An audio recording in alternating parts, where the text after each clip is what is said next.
SER Podcast. Estás escuchando El Abierto de Hoy por Hoy. Cada día analizamos las noticias más relevantes de la actualidad, las claves políticas, económicas y sociales, con las voces de los protagonistas y los distintos puntos de vista de nuestros tertulianos. ¿Dónde estás exactamente? Te escucho perfectamente, Ata. Cuéntanos dónde estás tú exactamente. Ahora estoy en la ciudad de Gaza, donde hay mucho ataque, donde hay muchos bombardeos y vivimos una vida imposible. Ata, nosotros estamos en un mirador en la ciudad de Sderot. Tenemos justo frente a nosotros la ciudad de Gaza, donde tú te encuentras. Ayer nos decías por teléfono que casi si salieras a la ventana podríamos saludarnos. ¿Qué es lo que ves tú alrededor? ¿Qué es lo que tú ves alrededor? Yo lo veo aquí, todo alrededor está casas destruidas y sin gente, nada, sin ánimo. La verdad, sin vida posible aquí, es toda la zona, lo que veo es toda destruida totalmente, no hay nada, solo hay ejércitos israelitas ahí, no hay nada, la verdad. Desde este punto en el que nosotros nos encontramos, Ata, se escucha el bombardeo de la artillería, se ven columnas de humo que se levantan de la franja de Gaza. ¿Cómo han sido las últimas horas ahí? Es la verdad, hasta el momento lo escucho el mismo ataque, lo veo el mismo humo, lo que estás diciendo, y todo el día, todo el rato hay bombardeos, y no para esto nunca. Y vamos a ver que como ustedes lo escuchan o lo ves, nosotros imagínate cómo lo vivimos acá mismo durante casi 2 años aquí. Y la cosa está horrible, la vida aquí casi imposible. No hay nada de nada aquí, no falta medicamentos, falta ayuda humanitaria, falta agua limpia para vivir. Y falta de todo. Y no hay escuelas en la ciudad de Gaza, no hay hospitales. La única hospital lo que trabaja ahora mismo es la más grande, lo que estaba más grande en la ciudad de Gaza, y era la Al-Shifa. Y él ahora está trabajando con un poco capacidad, porque no funciona como antes. Y hay muchos heridos, diariamente mueren muchos niños, muchas mujeres. Diariamente hay ataques, no para la guerra, es un genocidio total. ¿Tú con quién estás, Ata? ¿Con quién vives tú? Yo ahora mismo, yo vivo ahora con mis suegros y mi mujer solamente, porque ha perdido yo mi familia por un bombardeado a nosotros a casa al principio de la guerra, del día 10 de diciembre en el 2023. Yo tenía la casa con mi familia, había en la casa 40 personas, entre las personas son era mi madre y mis 4 hermanos y mis 3 hermanas con sus hijos. Mi abuelo tenía 79 años y tenía también ahí en la misma casa 3 tíos y varios primos. Y todos murieron, me salvo solo mi vida. Y había un niño también sobrevivir por milagro. Y perdí todos son mi familia. Ahora estoy solo, pero con menos mal que salido, pero se fue herido también. Y mi mano es izquierda, estaba 3 meses, no podía ni moverla, mi pierna. Y también tengo un poco de la cara, un poco de la cabeza.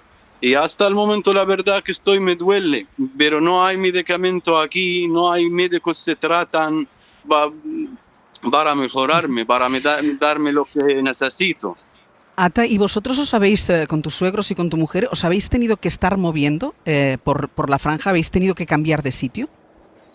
Claro que sí, es que he movido desplazarme casi más de 7 veces al mínimo. Y ahora mismo, antes de ayer, que estábamos tranquilamente en la casa, y fue un bombardeo en la casa de al lado. Tenía que salir a las 10 de noche, tenía que salir escapando de la zona, buscarme un lugar seguro. y me fui a la playa porque como no había ningún lugar para irme con mis suegros, con mi mujer, me fui a la playa a dormir con una manta al suelo hasta la mañana, hasta se puede ver el sol y dónde voy a ir. Y ahora me vuelvo la mismo en la casa de mis suegros porque no hay dónde irnos, no hay ningún lugar seguro, no hay un lugar. No hay espacio de un lugar para irnos tranquilamente, para asegurarnos si estamos bien. Y Ata, ¿qué podéis comer? ¿Cómo conseguís comida? Comida y agua. Es la verdad, y la agua es muy difícil para seguirla. Encima la agua limpia para vivir es muy difícil de seguirla. Y la comida también, por ayuda humanitaria, lo decimos, no podemos seguirla, pero podemos comprar un poco lo que estás en el mercadillo, pero no todo hay, falta muchas cosas. Y por ejemplo, de verdura, si hay un poco verduras, pero tampoco se encuentran, es muy cara, tanto caras. Es que, por ejemplo, un kilo de tomate, si quiero comprar un kilo de tomate, ese cuesta casi 12 euros. O 13 euros ahora, pero está en este momento mejor que hace un mes y hace 2 meses, porque es que estaba más caro del triple. Y como decimos, la carne, no hay carne nada, en toda la franja de Gaza no hay carne, de este no hay nada de nada. Y es lo que estás pasando súper mal, la verdad que estamos acá, tenemos una vida imposible, no hay nada. Tú vivías fuera de Gaza, tú fuiste a Gaza porque tu madre estaba enferma y a ti el inicio de la invasión te pilló dentro de Gaza. Sí, la verdad, yo vivía en Madrid hace más de 18 años. Yo venía a Madrid desde el 2016 y me trabajé ahí. Al final yo tenía mi trabajo, mi propio trabajo. Tenía mi casa, tenía mis coches, tenía mis colegas, mis amigos, casi familias tenía también ahí. Y gracias por todos lo que me preguntan por mí ahora. Venía yo a la casa en septiembre del 2023 para ver a mi madre porque estaba enferma, tenía que estar al lado con ella. De repente me venía la guerra. Entonces desde la guerra me empezó con ella a moverme, lo que puedo ayudar a mi familia. Y entonces después de 2 meses fue bombardeado la casa de mi familia y yo estaba ahí, me perdía todos y qué pena y no puedo aguantarme, no puedo lo que vio, lo que estás pasando. Imagínate si tú vienes a visitar tu familia y ni te quedas con ellos 2 meses y al final te lo pierdes todos. Y fíjate lo que estás pasando. Encima yo estoy viviendo aquí 2 años, casi 2 años entre el genocidio que estamos viviendo. Es un genocidio total. Ata, ¿tú has intentado salir o que alguien te ayude? Tú que eres una persona que llevabas tanto tiempo viviendo en Madrid, con trabajo estable en Madrid, ¿tú has intentado que te saquen de ahí, a ti y a tu familia, poder salir de ahí? La verdad, yo lo he intentado varias veces. He hablado con el consulado de español en Jerusalén, pero siempre me responde la misma. Me responde que estás en tu nombre, estás en la lista, pero no podemos hacer nada. Pero tu nombre siempre lo pregunto. Cada semana o cada 2 semanas lo llamo o lo mando un mensaje por email. Para lo sepa que estoy herido, no puedo aguantarme acá, encima a lo mejor yo voy a estar peor, a lo mejor voy a perder mi vida, pero siempre me responde la misma, que no hay evacuación en este momento, pero no te preocupes, tu nombre está en la lista. Pero yo sé, cada miércoles, y yo lo veo, cada miércoles en la franja de Gaza salen gente. Pero gente como yo, por ejemplo, por países diferentes. Por ejemplo, a Francia, el miércoles fue el miércoles, fue la gente a Francia, a Bélgica, a Holanda, a Alemania, a Estados Unidos. Pero hay gente salen, cada miércoles hay gente salen, pero él no lo quiere ayudarme. Encima españoles, Yo lo sé españoles y gente estudian en España, yo lo sé, están ahora en España, yo lo vi, están publicando a través del medio del canales en España, salieron a la canal La Sexta, salieron a la canal de 4, a la Quinta, y yo lo vi, pero he intentado, pero siempre me lo dice la misma, lo siento, es lo que hay. Ata, aquí a mi lado hay una persona que tú conoces, que es con la que has estado hablando todos estos días, que es Nicolás Castellano, y que él tiene la respuesta que te dan habitualmente, ¿no, Nico? Sí, Ata ha compartido con nosotros la documentación, Ángels, para demostrar todos estos meses que lleva intentando que el Consulado General de España en Jerusalén sea a cargo de su caso. Recordemos que es residente en España, tiene el estatuto de refugiado, y la última respuesta, por ejemplo, que le dio el Consulado de Jerusalén, el Consulado Español, de hace solo unos días, dice así: buenos días, todavía no está autorizada la evacuación. Para evacuaciones médicas, ruego contactar con la Cruz Roja y con la OMS. En cuanto tengamos alguna novedad, se la comunicaremos. Ata, ojalá... Es el tema lo que me mandó. Ojalá esta conversación que estamos manteniendo ahora, en este programa especial que estamos haciendo muy cerquita de ti, aunque no podamos vernos, aunque no podamos estar juntos, ojalá esta conversación que está saliendo al aire, que está escuchando miles de personas, sirva para esa ayuda que tanto necesitas tú y el resto de gazatíes que estáis ahí. Muchísimas gracias, Ata, muchísima suerte y seguiremos pendientes de ti. Vale, muchísimas gracias a usted, gracias. Muchísimas gracias. Joan Tubau, buen día, buenos días. Buen día. ¿Qué sensación te produce testimonios como este? Creo que es desgarrador, ¿no? Es para los que los escuchamos desde la distancia, para nuestros equipos que lo testimonian cada día, es simplemente desgarrador. Joan Tubau está aquí conmigo en este mirador. Él es coordinador de Médicos Sin Fronteras, coordinador regional de Médicos Sin Fronteras. Nosotros hemos escogido Ata para empezar, para que la gente entienda, porque no podemos olvidar lo que está pasando ahí, porque tenemos que estar pendientes, pero podemos decir que hay 2 millones de Atas, ¿no?, dentro de la franja. Sí. A día de hoy la población de la franja en general vive en estas circunstancias. Probablemente hoy en la ciudad de Gaza son quizá más agudas que en el resto de la franja, pero no son tan diferentes. Efectivamente, las próximas semanas probablemente la ciudad de Gaza serán todavía más crudas y todavía más duras, pero es así en toda la franja. Vamos a hacer una pausa y a la vuelta seguimos desde este mirador viendo Gaza sin poder entrar. Israel no nos lo permite.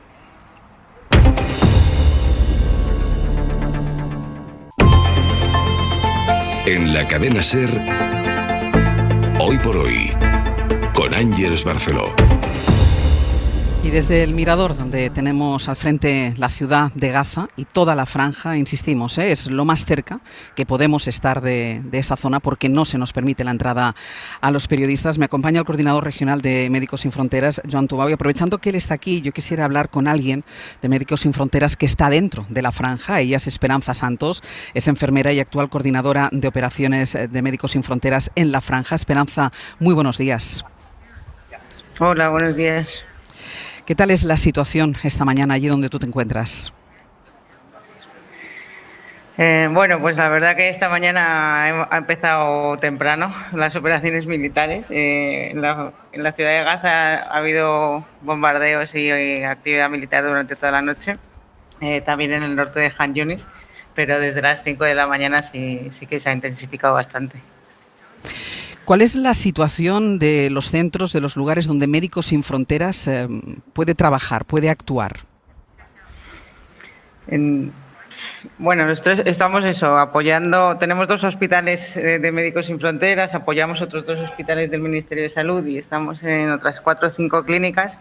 Y la verdad que están todos sobrepasados, tanto los centros de salud como los hospitales están sobrepasados, no tienen capacidad para dar atención a todas las necesidades, y realmente estamos viendo cómo las operaciones militares cada vez están más y más cerca de estos centros. Entonces, preocupados por poder mantenernos ahí con la población lo más posible, ¿no? Pero también un poco es eso, preocupados por la situación de seguridad de los centros y toda la población a la que atendemos. Es decir, que las operaciones militares no respetan, ya llevamos tiempo viéndolo, no respetan los centros hospitalarios, no respetan los centros donde la gente intenta acudir a curarse y a refugiarse también. Sí, no solo la propia estructura, que a veces, bueno, pues de un edificio al otro te va, pero claro, todos los movimientos de nuestro personal, los movimientos de los pacientes a esos centros sanitarios, claro, ahora mismo los ataques son, bueno, pueden ocurrir, estamos viendo que ya el respeto, ¿no?, por la zona no militar, bueno, pues cada vez estamos viendo más ataques en esas zonas y entonces ya no es solo el propio centro de salud, sino también en los movimientos hacia ese centro de salud y el acceso. ¿Cuáles son los casos que se presentan, sobre todo en estos hospitales? ¿Qué es lo que os encontráis? Nosotros apoyamos, sí que tenemos apoyo de la parte de traumatología, en las salas de urgencias, entonces sí que tenemos víctimas de violencia, sí que tenemos heridos por bombardeos, por herida de arma de fuego, pero también tenemos las unidades de pediatría, las unidades con malnutrición, las unidades de maternidad y absolutamente todo está, pues es eso, casi al doble de su capacidad en algunos sitios. ¿Notáis el aumento de los casos de malnutrición, sobre todo en los niños? En los últimos meses, desde que inició el bloqueo en marzo-abril, sí que hemos notado un aumento de los casos de malnutrición, tanto en niños como en mujeres embarazadas. Esperanza, déjame que te haga una pregunta que le formulaba a las 7 de la mañana la portavoz de UNICEF dentro de la franja. Y yo le decía, ¿es lo peor que has visto? ¿Es lo peor que has vivido? ¿Tu Esperanza es lo peor que has visto? ¿Es lo peor que has vivido? No me gusta comparar y desafortunadamente he vivido bastantes conflictos y bastante tremendos. Ya, por eso te lo preguntaba. He estado en Sudán mucho tiempo, he estado en Tigray, he estado en Siria, o sea, he estado en muchos sitios, entonces no creo que sea comparable, creo que todas las guerras son malas. Lo que es específico de Gaza probablemente es eso, es que está todo pasando en una franja muy muy pequeña de espacio y es como una trampa mortal, ¿no?, para la población que está dentro. Esperanza, muchísimas gracias. Gracias a vosotros.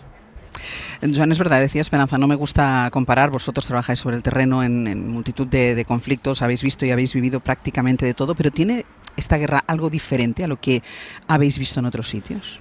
Bueno, yo sí hablo a título personal, yo creo que sí que tiene diferencias, y es que bueno, hemos vivido guerras, algunos de nosotros a nivel individual y como organización, extraordinariamente crueles, y hablaba de alguna de ellas, pero aquí realmente hay algo que es probablemente diferente, ¿no? Y es la simetría entre los combatientes, si lo puedo decir así, y el hecho de que uno de ellos es un Estado supuestamente democrático que forma parte del sistema internacional y que está utilizando y que está básicamente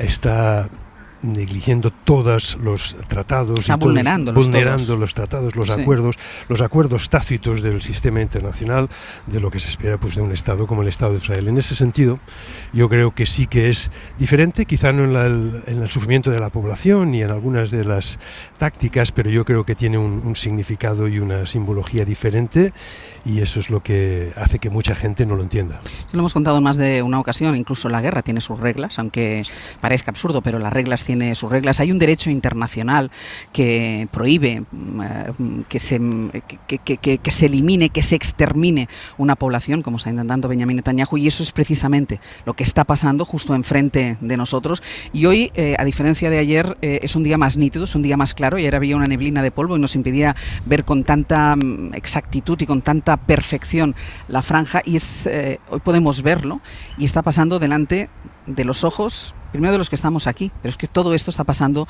frente a los ojos del mundo. Para que el mundo lo sepa, para que se pueda documentar lo que pasa, para que se puedan documentar los delitos, es fundamental el trabajo de los periodistas que están dentro de la franja de Gaza, de los periodistas palestinos, de los periodistas gazatíes, que son los únicos que pueden trabajar dentro, que hasta hace un tiempo podían trabajar evidentemente intentando escapar de las mismas penalidades que intenta escapar el resto de palestinos, pero ahora tienen un problema añadido, y es que son ya abiertamente objetivo del ejército de Israel.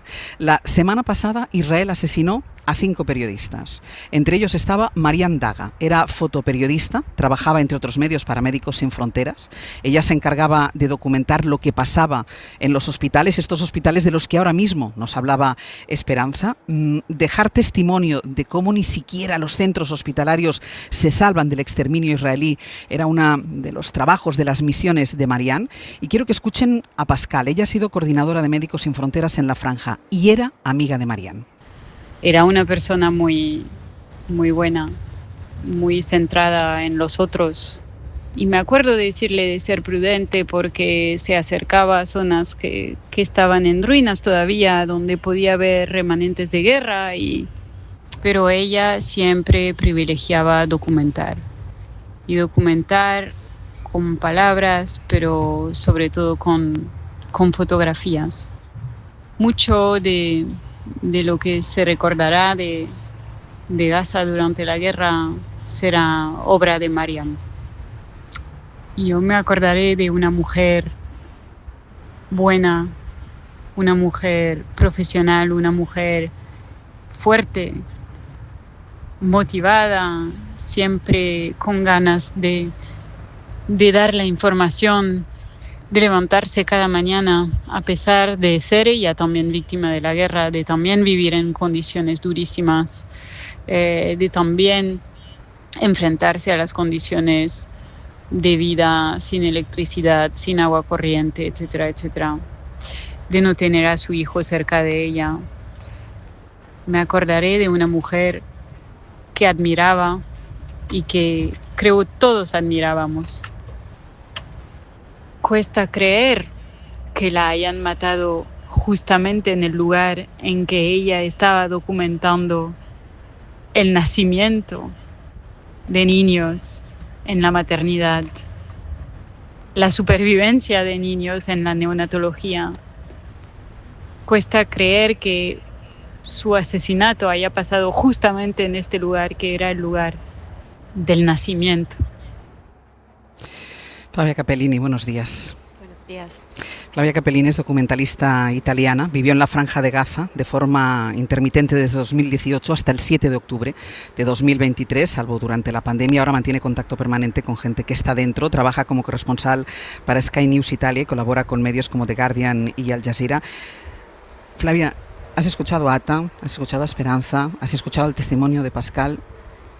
Y tú que has vivido aquí, tú que llevas contando y explicando este genocidio, eres incapaz de no emocionarte con lo que escuchas. No, por cierto, las emociones son muy fuertes. Es que yo creo que lo que nos ayuda a nosotros, que vivimos acá, es el hecho que tenemos que hacer nuestro trabajo.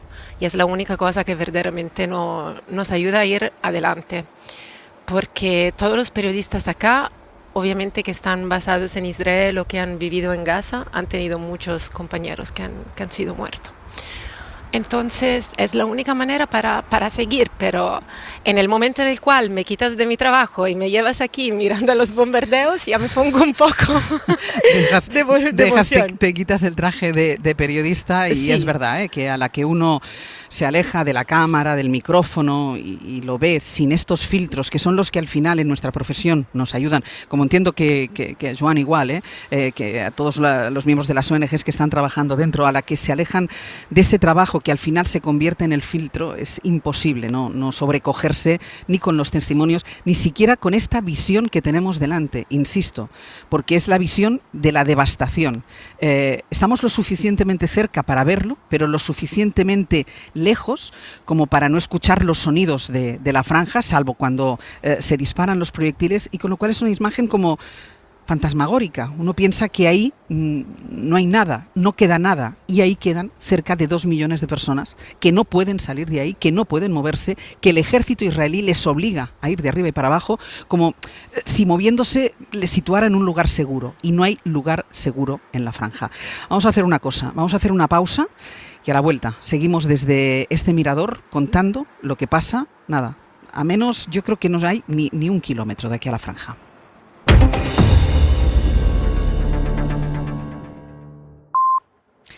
Son las 9 de la mañana, las 8 en Canarias, las 10 de la mañana, aquí en Sderot, que es donde está situado este mirador que nos permite observar la Franja de Gaza. Un mirador, y después se lo explicaremos, pero es un mirador que se ha convertido en un atractivo turístico. Hay de esas máquinas que uno echa monedas y puede ver lo que pasa a lo lejos. Se ha convertido en un atractivo turístico para mucha gente que sube hasta aquí para ver la guerra a través de unos prismáticos. Conmigo Joan Tubau, que es el coordinador regional de Médicos Sin Fronteras, y la periodista Flavia Capellini. Flavia, me decías, todos tenemos amigos que están dentro y todos tenemos amigos que han muerto dentro. ¿Se te han muerto muchos amigos a ti? Muchísimo. Yo no sé cuántas veces he tenido que hacer enlaces en directo diciendo los nombres de los amigos que se han muerto. Creo que el primero que fue particularmente duro para mí fue la muerte de Rashdi Sarraj, que era un periodista muy importante dentro de la Franja de Gaza y que se encontraba además afuera de la Franja de Gaza cuando empezó la guerra. Estaba en Qatar y hizo todo lo que pudo para regresar adentro con su mujer y su hija para trabajar. Y el 17 de octubre un bombardeo lo ha matado. Y desde entonces su mujer tomó toda la compañía de media y empezó a trabajar con todos los clientes de su marido, porque ella decía no puede morir con él. Hay un compromiso férreo, yo creo que indestructible, de los periodistas que están trabajando dentro. Lo citábamos antes en otro tramo. Ayer escribía para El País el periodista que colabora con ellos desde dentro de la franja, que no murió en el ataque de la semana pasada, precisamente porque estaba terminando el artículo que tenía que entregar para El País. Y él decía que su familia, después del ataque de la semana pasada, en el que murieron 5 periodistas, entre ellos Marianne, que su familia le pedía, le rogaba, por favor, que dejara la profesión, que dejara de ser periodista. Y ellos no quieren hacerlo. No, absolutamente. Y eso es muy cierto. Ellos saben muy bien desde el comienzo de esta guerra, mucho antes de la comunidad internacional, de cuando la comunidad internacional empezó a decir si tenés una cámara eres un target. Se sabía muy claramente desde el 7 de octubre y no solamente los que ya eran periodistas no han dejado su profesión, sino también los que no eran periodistas han empezado a documentar lo que veían. Y muchos de mis compañeros lo que han hecho cuando se podía salir pagando $6,000, $10,000 a los egipcios, que ese es otro escándalo que ha pasado en total silencio de la comunidad internacional, ha mandado afuera las familias para que no se preocuparan. Y todos los días le mentían, le decían que estaban bien, que, ¿sabes? Joan, antes escuchábamos a Pascal de Médicos Sin Fronteras hablar de la importancia del trabajo que hacía Marianne. ¿Cuán importante es para vosotros que se documente lo que pasa, lo que se está haciendo? Es fundamental, ¿no? Sí, te escuchas. Es fundamental y lo ha explicado Pascal muy bien. Efectivamente, a día de hoy somos una organización que proviene de médicos y periodistas, ¿no? Por lo tanto, entendemos el valor de la palabra y el valor de la denuncia en situaciones como estas. Hoy, desgraciadamente, no podéis estar vosotros, por lo tanto es fundamental de que, aparte de los periodistas que nos contaba la compañera, que están arriesgando su vida, dando su vida, no arriesgándola, dándola, pues sin eso sería un conflicto todavía probablemente más crudo y más olvidado. Nuestros equipos aportan y colaboran en la difusión también, ¿no? Es algo que de cierta forma llevamos en el ADN, ¿no? Pero obviamente no sustituye el trabajo extraordinario que hacen los compañeros palestinos. Gracias a esos compañeros, Nico, nosotros sabemos y nos informamos y nos llegan las imágenes que ellos graban, que ellos cuelgan en sus redes, que cuelgan en sus medios. Es una de las fuentes de información que tenemos los que estamos al otro lado de esta valla para contarles a ustedes este genocidio. Sí, fíjate que solo gracias a ellos podemos saber que en las últimas horas se han contabilizado 78 muertos hasta la medianoche en la jornada del domingo, Ángeles, y 33 en las colas del hambre. 33 es el récord fatídico desde que en marzo Israel cerró la entrada de ayuda humanitaria. 33 asesinados, como nos decía la portavoz de UNICEF, a las 7 de la mañana, la mayoría niños y adolescentes, que son los que acuden con más fuerza a esas colas para intentar hacerse con las migajas que entran durante la noche. Y hemos sido testigos desde primera hora, que hemos llegado aquí prácticamente a las 4 de la mañana, hora española, de la cantidad de artillería que ha caído enfrente nuestra, en el centro de la ciudad, cuando recorríamos el perímetro. Hay instalaciones de artillería y tanques a lo largo de todo el perímetro que divide esta franja de Gaza del territorio que ocupa Israel. Y lo cierto es que de momento, porque ahora mismo están los compañeros acudiendo a esos puntos donde caen las bombas, se ha reportado otra decena de muertos.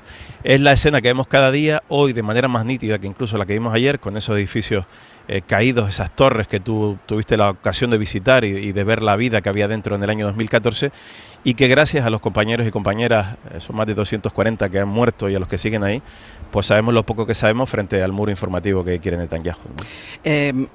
Hemos hablado de treguas desde que empezó esta invasión, hemos hablado de alto el fuego. El hecho es que prácticamente nunca ha cesado el bombardeo, nunca ha cesado el ataque contra los palestinos. Sí, desde aquí precisamente pudimos contar en el Hoy por Hoy, en directo, la primera tregua en noviembre del año 2023. Duró apenas una semana y fue aquella ocasión en la que salieron algunos de los rehenes vivos y salieron miles de presos palestinos que llevaban mucho tiempo en las cárceles de Israel. Por cierto, y lo contamos, muchos niños pequeños. Este Estado que está en el sistema internacional del derecho internacional encarcela a niños sin ningún tipo de orden, sin ningún tipo de juicio. Eso fue en noviembre del 23. A la semana se rompió esa tregua y lo contamos también aquí en directo, precisamente desde este mirador, Ángels. Y no fue hasta enero de este año, y en una especie de regalo de Netanyahu a Trump, cuando hizo otra mini tregua en enero, el 18 de enero, y separó también durante unos días, hubo otra vez un intercambio de presos palestinos por rehenes, algunos vivos, algunos muertos, y desde entonces la guerra no es que haya seguido, se ha intensificado, hay más asesinatos que nunca, a un ritmo mayor que nunca. Desde la llegada de Trump, el número de bombas y la dimensión de esas bombas que se utilizaban ya no tiene límite, como intentó Biden en su última época, en su último mandato. Y sobre todo, esa nueva dinámica, el arma como el hambre como arma de guerra, que está causando una hambruna. Es la primera hambruna que se declara en la historia del sistema humanitario fuera de África. Y se ha declarado aquí en la ciudad de Gaza. Pues vamos a hacer una cosa, vamos a hacer una pausa, ya que estás hablando de hambruna. A la vuelta nos vamos a uno de esos puntos donde se concentran algunos de los camiones que tienen que entrar esa ayuda humanitaria. Yo cada vez que yo digo ayuda humanitaria quiero decir que no la quiero llamar ayuda humanitaria. Lo que pasa, Joan, es que no sé cómo llamarlo, porque lo que entra son migajas. Sí, y obviamente no es humanitaria, o sea, la ayuda humanitaria se rige por unos ciertos principios muy básicos de dignidad y humanidad, y de proporcionalidad que la forma en la que se está distribuyendo la poca que entra no cumple. Pues hacemos una pausa y a la vuelta vamos a uno de estos puntos. En la cadena SER, Hoy por Hoy, con Ángels Barceló. Edición especial de este Hoy por Hoy para arrancar la temporada con el compromiso de no olvidar, de seguir escuchando lo que sale, los gritos, las imágenes, los gritos de ayuda y de auxilio que salen de la Franja de Gaza ante la pasividad internacional, ante la vergonzosa pasividad internacional. Y yo les decía cuando empezábamos a las 6 de la mañana, especialmente dolorosa para los europeos al ver que la Unión Europea es incapaz de consensuar ningún tipo de medida para presionar a Benjamin Netanyahu para que termine con este exterminio que está llevando a cabo en Gaza. Hablábamos de los bombardeos, hablábamos de las armas, hablábamos de cómo mueren los palestinos e incorporábamos ya desde los últimos meses un elemento más como arma de guerra, que es el hambre. Nos hacían la fotografía, nos contaba Ata cómo es prácticamente imposible conseguir comida, nos contaba la representante de Médicos Sin Fronteras, Esperanza, los niños con hambruna que llegan a los centros hospitalarios, y nos decía ahora Joan, es que no podemos hablar de ayuda humanitaria, a pesar de que tenemos en la retina muchos de nosotros esos camiones que están esperando en algunos pasos fronterizos a poder entrar en la franja. En uno de esos pasos está Pablo Morán. Pablo, cuéntanos, buenos días. Aquí seguimos, Ángels, buenos días, muy cerca del paso de Kerem Salón en el sur de la frontera de Gaza con Israel. Desde aquí también de entrada se percibe perfectamente el estruendo del fuego de artillería del ejército israelí al otro lado de la valla de separación, en una zona ya arrasada, porque estamos hablando de Rafah, de la que solo quedan escombros. Está también a esta altura Han Yunis, duramente castigada también por los ataques. Apenas hemos visto tráfico de esos camiones a lo largo de esta mañana, y sí que alcanzamos ver algunas decenas al fondo en la terminal de carga del paso fronterizo, pero en absoluto los miles de camiones que harían falta para paliar esa hambruna en la franja, como señalaba esta mañana en la SER la portavoz de UNICEF. Una hambruna de la que el ejército sigue responsabilizando a Hamás. Eso defiende en declaraciones a la SER el portavoz del ejército, Ronnie Kaplan. La cantidad de ayuda humanitaria que están dando en la franja de Gaza es muy por encima de lo que establece el derecho internacional humanitario. Existe una política de hambruna dentro de la franja de Gaza bajo ningún concepto. La razón por la cual hay hambre en algunos sitios de la franja de Gaza es porque Hamás no le permite a la gente acceder a la comida. Créeme que el Hamás la Jihad Islámica y los clanes aledaños a ellos tienen mucho más comida en este momento que la clase media española y que la clase media israelí. Más allá de lo que ocurre dentro de la franja está la presión interna de los familiares de los secuestrados, la que ejercen sobre el gobierno de Netanyahu para que cesen los ataques, para que no se ponga más en riesgo la vida de los rehenes que siguen con vida, una veintena aproximadamente según la inteligencia israelí. Pero esos familiares volvieron a protestar anoche, volvieron a pedir el cese del asedio anoche frente a la sede del Ministerio de Defensa, donde se reunía el gabinete de seguridad de Netanyahu, y esto le responde Kaplan. Nosotros como ejército entendemos que la única forma de liberar a los secuestrados es a través de ponerle más y más presión a Hamás. Dejar a Hamás en el poder en este momento es poner en peligro de que esto vuelva a pasar una y otra vez, porque es lo que ellos hablan de forma abierta. Este portavoz niega también las cifras oficiales de víctimas de asesinados a lo largo de estos casi 2 años de asedio, unas cifras avaladas por Naciones Unidas, y niega también que Israel esté perpetrando un genocidio sobre la población gazatí. Raquel Martí, buenos días. Hola, buenos días, Ángels. Raquel Martí es la directora ejecutiva de UNRWA en España. Yo antes les contaba a los oyentes de la SER, Raquel, que en 2014 estuve en la franja de Gaza, estuve unos días explicando cómo era la vida dentro de la franja en un programa especial que hicimos desde allí. Lo hice de vuestra mano, de la mano de la UNRWA. Y yo, Raquel, recuerdo que entonces nos contabas cómo la ayuda de la UNRWA y de otras organizaciones, pero especialmente de esta agencia para los refugiados palestinos, era fundamental ya entonces en el día a día para la supervivencia de los gazatíes. Así es, cuando estuvimos en Gaza contigo haciendo el programa Ángels, dábamos de comer a 1.200.000 personas ya, puesto que dependían, debido al bloqueo que Israel ejerce desde el 2007, no es algo nuevo lo que está pasando ahora. Israel ha estado controlando la entrada y salida de mercancías de Gaza desde el año 2007 y con ello creó una dependencia absoluta de la población en la ayuda humanitaria. Antes de este bloqueo, UNRWA alimentaba a 85.000 personas y antes de que empezara la ofensiva, el 23 de octubre de 2007 dábamos de comer a 1.200.000 personas. Con lo cual esta situación no es nueva. Israel ha estado bloqueando constantemente la entrada de ayuda humanitaria y llevando a la población de Gaza a estar por debajo de la línea de la pobreza. Y además ahora con la imposibilidad de que UNRWA pueda hacer nada porque la agencia ha sido desmantelada, no solo dentro de Gaza, sino en Israel. Bueno, no es tan así. Lo que no tenemos ahora mismo en Gaza son internacionales, igual que en Cisjordania, puesto que les han prohibido la renovación de los visados para poder mantenerse dentro del territorio palestino ocupado, pero las operaciones de UNRWA continúan con nuestra población, con nuestros trabajadores locales, puesto que UNRWA principalmente lo que tiene son trabajadores palestinos, todos ellos son refugiados de Palestina y de hecho en Gaza están operando ahora mismo 12.000 trabajadores.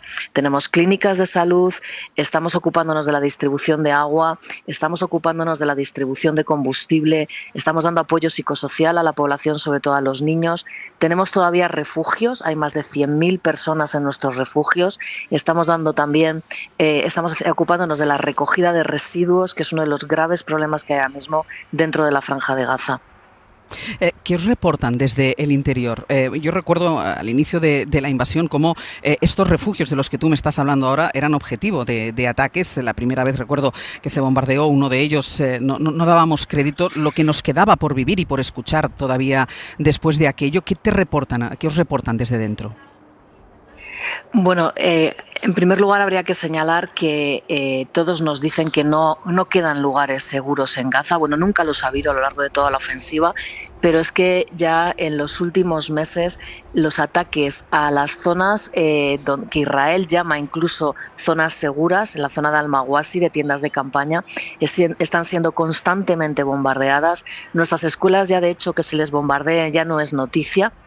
pero siguen bombardeando nuestras escuelas, siguen bombardeando nuestras clínicas de salud, siguen bombardeando los hospitales donde hay población desplazada, población civil, con lo cual todo el mundo lo que dice es que da igual donde estés en la Franja de Gaza, porque no hay ningún lugar en el que te puedas quedarte seguro.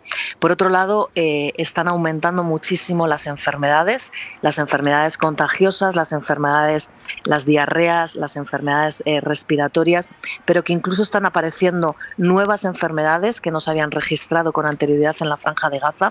Muchas de ellas no pueden ser todavía determinadas cuáles son, puesto que no hay laboratorios para poder analizarlas, pero por ejemplo han aparecido casos del síndrome Guillain-Barré, que es una enfermedad rara, paralizante, que se produce por la contaminación del agua. Se han producido casos de meningitis, de polio. Nos están contando todos nuestros trabajadores, por otro lado, que están exhaustos, van a trabajar sin comer, se desmayan en nuestras oficinas, se desmayan en nuestras clínicas porque llevan varios días sin comer. Nos dicen que sus hijos pasan las noches llorando porque tienen el estómago vacío y que les desespera la impotencia de no poder llevar nada a sus hijos para que puedan comer.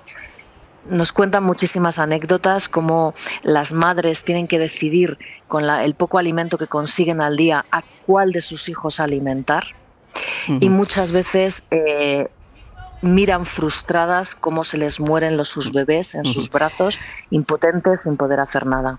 Desde el mirador que nos permite observar Gaza, con unos minutos desde que hemos empezado al abierto en el que prácticamente no hemos escuchado el sonido de proyectiles y han ido disminuyendo las intensas columnas de humo por el efecto de estos proyectiles que veíamos al principio del programa.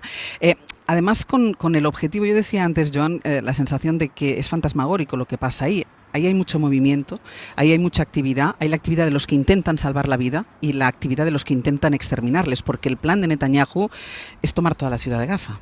El plan, la vuelta de tuerca desde hace un par de semanas, anunciada, formal, oficialmente aprobada por el Gabinete de Guerra, es tomar la ciudad de Gaza. Eso quiere decir expulsar las 800.000 personas que aproximadamente viven en Gaza, que no están saliendo porque no saben a dónde ir, no hay un lugar quizá mejor que la propia ciudad de Gaza, y por lo tanto vaciarla de gente como táctica de guerra. Estas 800.000 personas se les dice que tienen que bajar al centro de la franja o al sur, a Darbala o al Mawasi, lugar donde ya hay 1 millón de personas que continúan estando bajo las bombas, que son los que no tienen suficiente comida y que son los que acaban yendo como pueden a los hospitales que ya están reventados. Por lo tanto, ese es el plan, un plan que no puede más que generar más sufrimiento, más muerte y más enfermedad. Claro, y escuchando lo que nos cuenta Joan, y tú antes te ponías las manos a la cabeza, en un ratito volveremos al interior de Gaza, tenemos algún problema con las comunicaciones, pero tú antes, Flavia, te ponías las manos a la cabeza cuando escuchabas las explicaciones del portavoz del ejército israelí diciendo que hay más comida en Gaza que la que tiene una familia de clase media en España. Bueno, eso no es lo que me cuentan las personas que están por allá. El ejército israelí siempre ha echado la culpa a Hamas como si fuera como esta entidad sobrenatural, Hamas, para robar la comida, pero la verdad es que nunca han producido pruebas. De vez en cuando publican vídeos con gente con pistolas, pero esas no son pruebas conclusivas. Las Naciones Unidas y también la misma agencia de cooperación estadounidense han dicho muy claramente que no hay ninguna prueba que esto esté pasando. Hay sí pruebas que hay clan armados que están robando comida, pero son clan armados que viven en Rafah bajo protección del ejército israelí. Y este problema de la ruptura de la distribución de comida ha empezado justamente cuando Israel ha empezado a matar sistemáticamente a todas las personas que hacían parte del grupo de la policía de la Franja de Gaza porque son Hamas. Cualquier cosa que está conectada con la administración civil de la Franja de Gaza desde el 7 de octubre ha sido sistemáticamente matada, asesinada, no eliminada, asesinada, porque estamos hablando de personas. Claro, el propio reparto de los alimentos, Joan, que habitualmente corría a cargo, antes hablábamos con Raquel Martín de Lonrua, que habitualmente corría a cargo de las ONGs que están trabajando en la franja, ha dejado de ser de su competencia, el ejército de Israel se lo ha quitado para dárselo a una empresa. Sí, es una empresa, exactamente. Se llama la Gaza Humanitarian Foundation, pero es una empresa apoyada por el gobierno americano y por mercenarios americanos. En relación a la comida, si es o no es Hamás quien acude a esos camiones y genera evidentemente el caos o el desorden en la distribución de alimentos, eso es obvio, nosotros lo vemos, pero cuando la gente está desesperada y deja de tener resalvas, ¿no? Y deja de abocarse a esos alimentos de la forma que puede, básicamente por desesperación. Antes de la guerra entraban en la franja cada día 600 camiones. Ahora que el flujo es mayor que durante el bloqueo, entran 600 camiones por semana. Eso lleva a la desesperación, y esa desesperación es lo que lleva efectivamente a situaciones de violencia y de caos en el repartimiento de los camiones y también en los sites estos de la Gaza Humanitarian Foundation. En diciembre de 2023 nosotros hablamos con Ricardo Martínez, que es coordinador logístico de la Unidad de Emergencias de Médicos Sin Fronteras en Gaza. Lo hicimos, hablamos con él, tuvimos una conversación, él acababa de salir de Gaza y lo hacíamos después de esa salida, y lo que nos contó en ese momento a nosotros nos dejó impresionados. Vivir en Gaza es un desafío diario. Cuando te saludan los compañeros por la mañana de Gazatíes, te dicen todo bien, hoy estoy vivo. Después de estar vivo por la mañana tienes que tener cuidado de no enfermarte, porque si te enfermas tienes muchas posibilidades de morir por enfermedades infectocontagiosas, consecuencia del hacinamiento brutal que hay de personas allí. Te voy a dar el primer ejemplo que pudimos experimentar. No llevábamos 3 días, yo creo, el primer gran aflujo de heridos en la Nasser. Un misil cayó a menos de 1 kilómetro de donde estábamos nosotros. Llegaron 120 personas, 70 muertos. La gran mayoría eran niños y mujeres. ¿Sabes, Ángel, que los niños defecan, abren sus esfínteres antes de morir, de miedo? Nuestros compañeros estaban manchados de sangre y de heces de los niños, del miedo que tenían antes de morir. Es difícil, es muy difícil. Tienen que seleccionar muy cuidadosamente a quién pueden aún salvar la vida y a quienes no hay nada más que hacer. Los estamos llevando a la muerte. La situación les está llevando a que vayan a morir de una manera que hasta ellos dicen: prefiero morir por las bombas a morir a esta muerte lenta que nos estáis dando.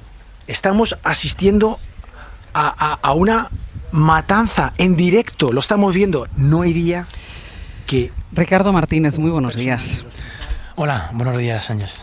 Hablábamos contigo en diciembre del 23, ha pasado 1 año y medio aproximadamente, y yo me quedé con esa frase que tú nos decías de la gente que llegaba y os decía: ojalá haber muerto con las primeras bombas para no tener que sufrir lo que estamos sufriendo ahora. Tú no has vuelto a Gaza, pero ¿te imaginas lo que siguen sufriendo ahora? Es imposible, por mucho que nos cuenten, por mucho que escuchemos. Solamente son los gazatíes, las personas que están sufriendo esta maldad indescriptible, que son capaces de saber, de entender, de sufrir lo que están pasando. A nosotros, por mucho que estemos allí, por mucho que nos cuenten, es imposible, es indescriptible lo que están sufriendo. Claro, tú entonces ya me decías que lo que estabas viendo, y además de lo que habías visto, y además decías, lo estamos viendo y nadie hace nada. Ha pasado 1 año y medio, Ricardo, y se sigue sin hacer nada. Es decir, aquello de lo que tú nos hablabas se ha multiplicado por 1 millón. Es que ¿cuántas palabras, cuántos discursos huecos y vanos se han dado durante este tiempo, lavándonos la cara, siendo falsos y verdaderamente no teniendo ninguna intención, ninguna voluntad de ayudar a acabar este genocidio? Es que vamos de mal en peor. Es que más que se ha dicho ya no se puede decir.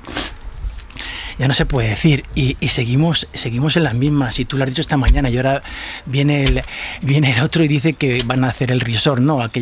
Esta locura. Sí. ¿Dónde vamos? Y es que hay final. ¿Qué vamos a hacer con estos 2 millones de personas? Es que lo estamos viendo. En este año y medio, tú vas a volver a Gaza en octubre, tengo entendido, ¿no? Sí, el 14 de octubre. El 14 de octubre tú vas a volver a entrar a la franja, esa franja que nos describiste hace 1 año y medio. En este tiempo, ¿has sido capaz de, en algún momento, de dejar de mirar a Gaza? No. Salimos de Gaza, pero Gaza se queda dentro de nosotros. Hemos pasado cientos de compañeras y compañeros por Gaza y la huella que nos deja nos va a acompañar toda la vida. Es imposible de olvidar, de dejar de sentir, de mantener el contacto diariamente, no diariamente, pero prácticamente todas las semanas hablamos. Yo hablo personalmente con amigos gazatíes que encontré allí en noviembre cuando entré. Por cierto, ayer le preguntaba a Omar qué mensaje quería que pasásemos en nombre del pueblo gazatí y me pidió que por favor pidiese al pueblo español que no nos olvidemos y que sigamos manifestándonos y que por favor que estemos a su lado y que ellos lo sienten y nos están muy muy agradecidos a la población civil española. ¿Te da miedo lo que puedas encontrarte ahora en octubre cuando volvamos? Sí, me da miedo porque yo fue muy al principio de la guerra. Ya veíamos, como describimos cuando hablamos aquel día, Ángeles, de sí, por dónde iba ahí todos. Es que, perdona que te diga, es que están hablando del tema del hambre y de que del gobierno del militar israelí que dice que no hay hambre o no sé cuántas. Es decir, si las primeras objetivos que tuvieron fueron las granjas de animales. Los primeros objetivos en octubre y en noviembre, no estaba esto ya programado de alguna manera. Entonces, sí, tengo miedo, pero la responsabilidad de volver y continuar la ayuda que estamos haciendo a la población y nadie nos va a parar. Está aquí conmigo Joan Tubau, que es el coordinador. Conoces a Ricardo, ¿no, Joan? Está aquí Joan conmigo en este mirador de Sderot. Y antes, y lo contaba Flavia, que ella es periodista, y decía, yo me sumaba a lo que ella decía, como los periodistas, cuando tenemos la cámara, el micrófono, el bolígrafo delante, somos capaces no de verlo de otra manera, pero somos capaces de explicarlo sin llegar a la emoción. Y claro, a mí de esa primera entrevista con Ricardo me quedó sobre todo eso, ¿no? Que uno piensa que cuando uno está sobre el terreno, pues que está hecho a todo, ¿no? Que tiene callo. Y de esa entrevista con Ricardo nos quedó muy claro, Joan, que la gente que trabaja dentro de Gaza sufre, y sufre mucho. Sufre mucho. ¿Qué tal, compañero? Sufre mucho, obviamente. Y si no sufriera, pues probablemente no podría hacer este trabajo. Antes hablabais de los periodistas y cuando estáis delante de la cámara, delante del micrófono, ese momento de distancia, de focalizarse en el trabajo que vais a hacer, en lo que aportáis, y es lo mismo que hacemos nosotros, ¿no? A veces pensamos de una manera racional en logística, en movimientos, en seguridad, en cómo montar o desmontar un hospital, y eso es lo que hacemos cuando trabajamos, y luego continuamos siendo gente y sufriendo, claro. Ricardo, ¿qué has hecho en este tiempo desde que saliste de Gaza? Bueno, pues he estado 2 veces en Darfur y en la frontera de Chad, apoyando al otro genocidio de la etnia Masalí y Fur en esta zona del mundo, y la guerra civil de Sudán. He estado en el Mediterráneo central en búsqueda y rescate de los inmigrantes que están huyendo del infierno en la tierra de Libia y Túnez para venir a Europa. Estuve en Goma también cuando cayó en manos del M23, del grupo rebelde ruandés, y desde junio he vuelto a la unidad de emergencia para seguir dando apoyo continuo a las intervenciones que estamos desarrollando, y por esto que en octubre vuelvo a Gaza. Y en Cisjordania, perdón, recién vuelvo, ya se me olvidaba, perdona, Joan. La semana pasada. De la semana pasada, dice Joan. De hecho, de Cisjordania acaba de salir también, acaba de volver. ¿Cuál es la situación ahí, Joan? Bueno, la situación es una situación terrible. Lo que pasa es que obviamente pues tenemos el foco donde lo tenemos puesto, y bueno, aunque el sufrimiento no se compare, pues la situación es muy, muy diferente, pero es terrible, y sobre todo lo que es preocupante es ver cómo evoluciona y a la rapidez que evoluciona. Desde el 7 de octubre en Cisjordania Cisjordania tiene aproximadamente unos 2 millones de habitantes, ha habido 1.000 muertos por violencia de militares israelíes o de settlers, ¿no? De colonos. Si esto lo extrapolas a Barcelona, son 1.000 asesinatos en 2 años en la ciudad de Barcelona, ¿no? 2 millones de habitantes. Esto es lo que está pasando, más las constantes demoliciones de casa, matar, como hablaba Ricardo, matar a los animales, al ganado, cortar el agua en un desierto, la poca agua que hay en un desierto, y eso es lo que está pasando de una manera muy rápida, lo cual desgraciadamente parece que confirma que hay un master plan, y un master plan que realmente por lo menos ciertos sectores del gobierno de Israel, los más a la derecha, tienen muy claro. Mira, te voy a contar una cosa, Ricardo, y le voy a contar a los oyentes, más o menos lo estamos contando desde que hemos empezado el programa. Es surrealista el sitio donde estamos, no sé si surrealista es la palabra, antes Nico ha dicho macabro, porque estamos en un mirador como puede haber en cualquier ciudad para ver una montaña lejana, un monumento lejano.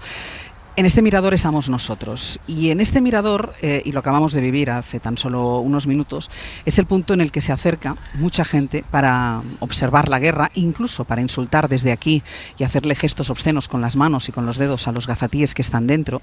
Es un mirador que tiene, Nico, incluso un aparatito en el que puedes poner monedas para, si ya no te parece suficiente verlo así como nosotros, poder ver un poco más de cerca cómo es la destrucción y cómo es el dolor. Acabamos de ser testigos, Ángels, de cómo llega un grupo con una guía y con una serie de documentos y fotografías explica el ataque que jamás perpetró en esta zona de Sderot. Aquí recordemos el ataque, casi 1.400 víctimas, en una comisaría mataron a más de 30 personas. Enseñaba las fotos, explicaba lo que ha pasado. Y aunque los corresponsales como Flavia y otros como tú, que hemos estado en muchas guerras, hemos estado acostumbrados a buscar puntos de directo para contar la guerra, lo que no era habitual es convivir con lugares donde hay puntos de directo de las cámaras con gente que viene a victorear las bombas sobre una zona como es Gaza, ¿no? Por 5 shekels, por 1,28 €, se puede ver la destrucción que tenemos aquí delante a solo 700 metros. Y aquí, entre estos grupos, hemos hablado con un judío argentino, que vive ahora en Memphis. Mi nombre es Sergio Musicante, originalmente de Argentina, pero vivimos en Estados Unidos ahora. Y bueno, venimos acá de vacaciones para un casamiento de una amiga de mi hija. Y hace muchos años que no vinimos acá, del 17 fue el viaje Sergio pasado. nos contaba, Ángels, que ha contratado un guía que se vende en packs de visita al mirador desde sobre Gaza para ver lo que está pasando, y que como judío tenía la obligación de venir a interesarse directamente sobre lo que pasaba. El motivo del viaje era la boda de la amiga de una hija, pero quería ver con sus ojos lo que pasaba en Gaza.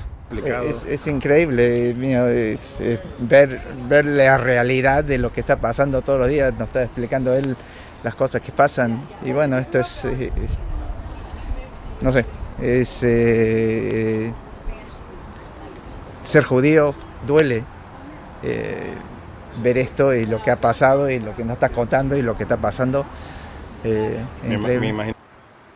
Muchos de estos guías, Ángel, son reservistas, gente que ha servido en el ejército, y le explica con todo lujo de detalle en qué consiste esa valla, incluso se hicieron perforados muros para que evitaran precisamente que supuestos terroristas se infiltraran en el territorio israelí.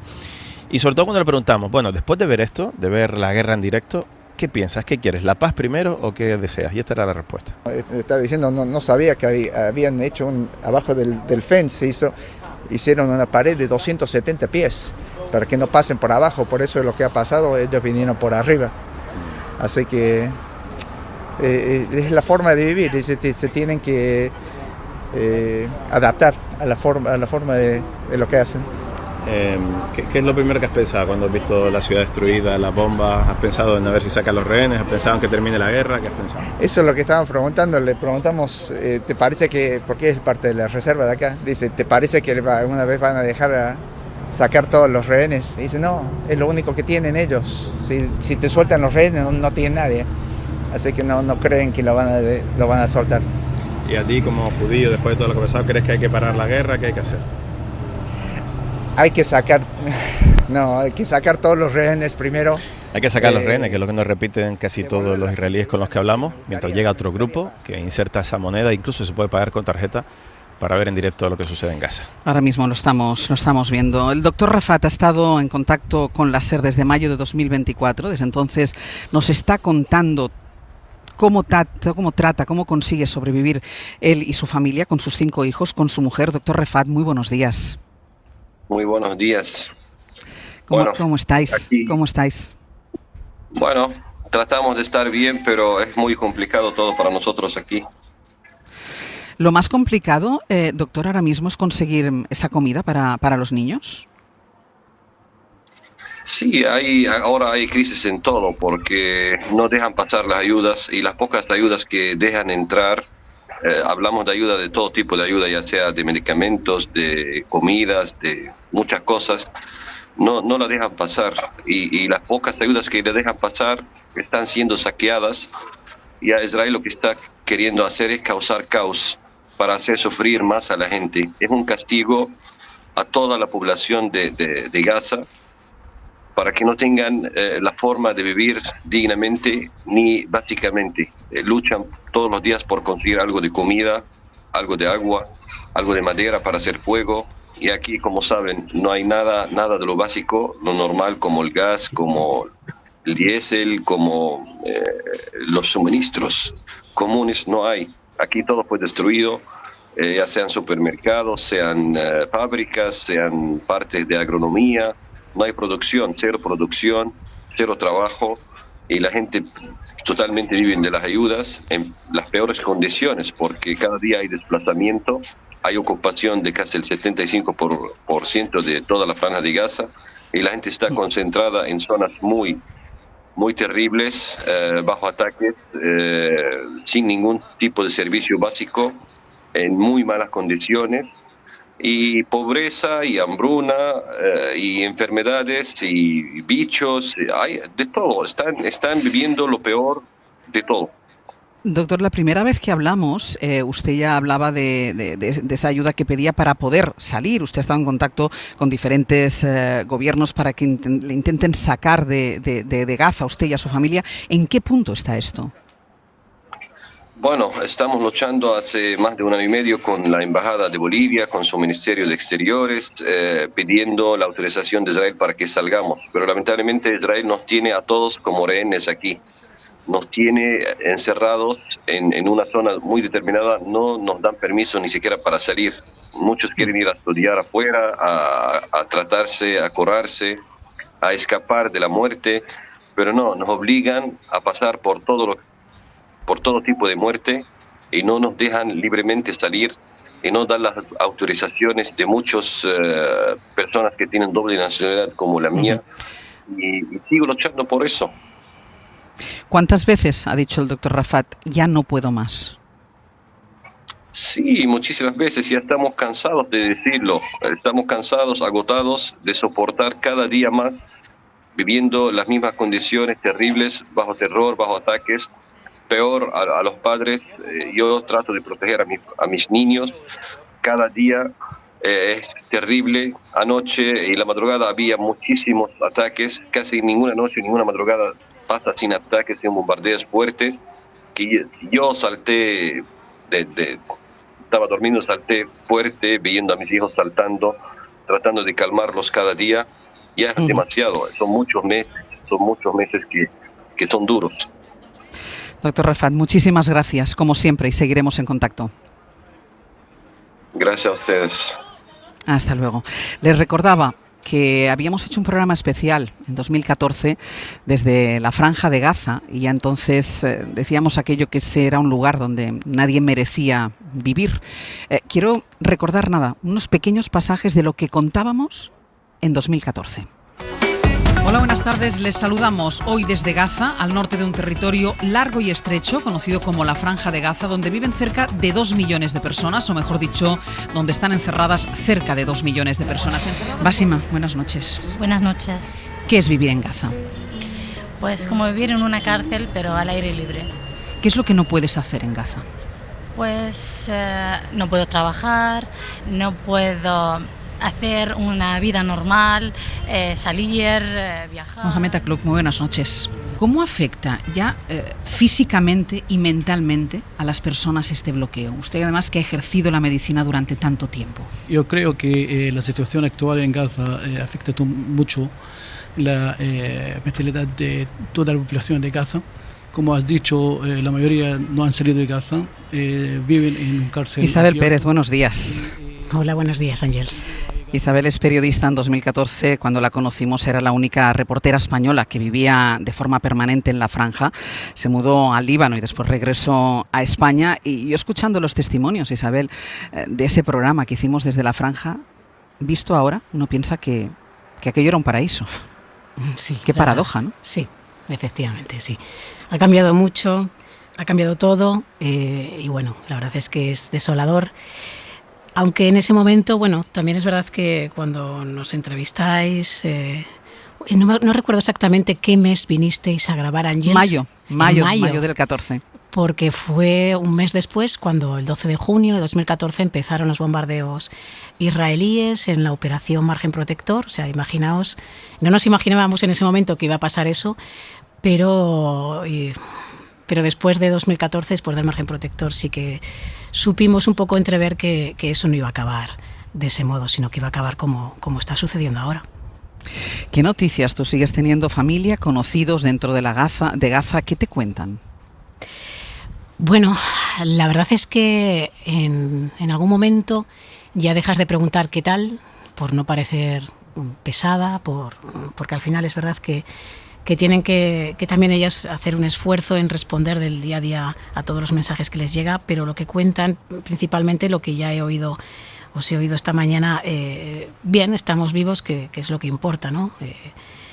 La verdad es que los principales mensajes que leo, ¿no?, transversalmente en los grupos en los que estoy de familia, por ejemplo, en la Franja de Gaza, se intercambian entre ellos mensajes de los precios de los productos, se informan sobre ha entrado harina, ha entrado tal, está a tal precio, dónde se puede encontrar aquí, allá, yo he conseguido, yo te voy a pasar algún kilo en algún momento dado, y eso es más o menos como es el día a día de la supervivencia. Tú decías, me preguntabas el mes en el que habíamos hecho ese programa, mayo, y lo que pasó después, y decías, esto se veía venir hasta este punto de crudeza. Sí. La verdad es que a veces la gente de la Franja de Gaza, los palestinos y las palestinas de Gaza, intentan no ser tan negativos, no tan pesimistas delante de las cámaras, de los micrófonos, pero luego en Petit Comité siempre decían que la comunidad internacional no iba a responder nunca, incluso si sucedía un genocidio ante la cámara, ante los micrófonos, y efectivamente esto es lo que está sucediendo. ¿Cómo acertaron, no?, que la comunidad internacional sea incapaz de... Antes nos contaba Ricardo, que sigue con nosotros desde Radio Barcelona, los conflictos en los que ha estado durante este año y medio que ha estado fuera de Gaza. Yo estaba pensando conflictos de los que no nos llegan ni imágenes. Imagínate que se está retransmitiendo al mundo gracias a esos periodistas gazatíes que siguen dentro, y el silencio de la comunidad internacional, Isabel, es atronador.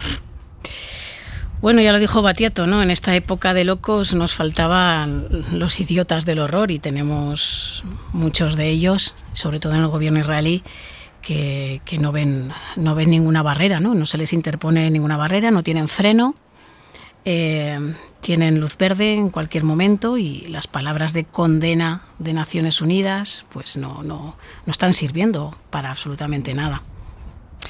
Pues Isabel, yo te agradezco muchísimo que, como ese día de mayo del 14 estuviste con nosotros, hayas vuelto hoy para comparar lo que vivimos y lo que se está viviendo ahora. Muchísimas gracias, Isabel. Gracias a vosotros, Ángels.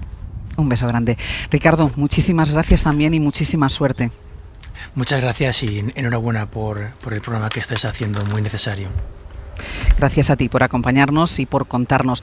Y dejadme unos últimos minutos, porque ya saben los oyentes que estamos arrancando hoy la temporada aquí en la franja, cerca de la franja, lo más cerca que nos deja el gobierno de Israel, por ese compromiso que queremos mantener con los palestinos y con los gazatíes. Pero no solo es un compromiso con ellos, es un compromiso con todas aquellas cuestiones que preocupan a la gente, que quizá no preocupen a los que gobiernan, que quizá no preocupen a los que mandan, o quizá porque son incapaces de ponerse de acuerdo, pero son cuestiones que preocupan a la gente de a pie. Preocupa lo que pasa en Gaza. En España preocupan casos y temas como la vivienda, como la inmigración, y esto es algo de lo que va a hablar también en una edición especial esta tarde en La Ventana Carlas Francino, que va a salir a la calle para acercarse a los oyentes y para poder hablar con ellos de estos temas sociales que son los que más se importan. Va a hacer un programa especial desde el Círculo de Bellas Artes de Madrid. Y también vamos a hablar de algo que ha preocupado y que, vista la perspectiva, nos tiene que seguir preocupando. Aimar Bretos, buenas noches. Buenos días, perdón. Y buenas noches también, si quieres, Ángel. Buenas noches para ti, para cuando tú hagas el programa. Esta noche, si te parece, te saludo con buenas noches. Porque tú partes hacia, ahora dentro, en cuanto yo te despida, hacia los incendios. Eso es, hacia la provincia de León. Vamos a estar emitiendo esta noche una edición especial de Hora 25 desde la base de brigadistas forestales de Tabullo, muy cerca de Castro Contrigo, y desde allí vamos a analizar el incendio desde la perspectiva de cuando ya se ha apagado, qué queda, ¿no? Qué vida les queda a la gente que ha visto arder sus casas. Vamos a asimilar lo ocurrido, a intentar dirimir responsabilidades, buscar aplicar de una vez cualquier aprendizaje que nos deja esta tragedia. Y no solo por esto, sino además porque los expertos advierten de las consecuencias del cambio climático, de los que nos puede venir a partir de ahora. Ha sido un verano de incendios, pero puede ser un otoño de danas. Efectivamente, y sobre todo ello vamos a poner el foco hoy, ¿no? Porque una cosa es lo que ha pasado, pero es que lo que ha pasado no es más que un aviso de lo que está por venir. Este septiembre y octubre puede ser muy complicado en este país, por desgracia lo sabemos, tenemos un ejemplo reciente, y sobre todo ello vamos a poner el foco esta noche. Pues hablaremos esta noche en esa línea que hemos trazado desde la Franja de Gaza hasta los incendios, pasando por el centro de Madrid, desde donde vamos a hablar de esas cuestiones que preocupan a los españoles. Aimar, gracias y suerte. Un abrazo, Ángels. Hasta luego. Yo quiero despedir a los invitados que me han acompañado en este mirador. A Joan Tubau, muchísimas gracias por haber estado con nosotros. Gracias a vosotros. Y a Flavia, y antes de despedirte, porque Flavia me escribía en un papel, acuérdate de los periodistas en West Bank. Sí, absolutamente, porque sabemos todos que más que 200 periodistas han sido matados en la Franja de Gaza, pero la libertad de prensa es bajo ataque también en la West Bank, si lo puedo decir en inglés, es más sencillo para mí pronunciarlo. Hay 55 periodistas palestinos que están detenidos en estos momentos en las cárceles de Israel, y son casi toda la mayoría de la West Bank, y son detenidos por detención administrativas. Y no tienen absolutamente a nadie hablando para ellos o defendiéndolos, y tampoco tienen un juicio para atender.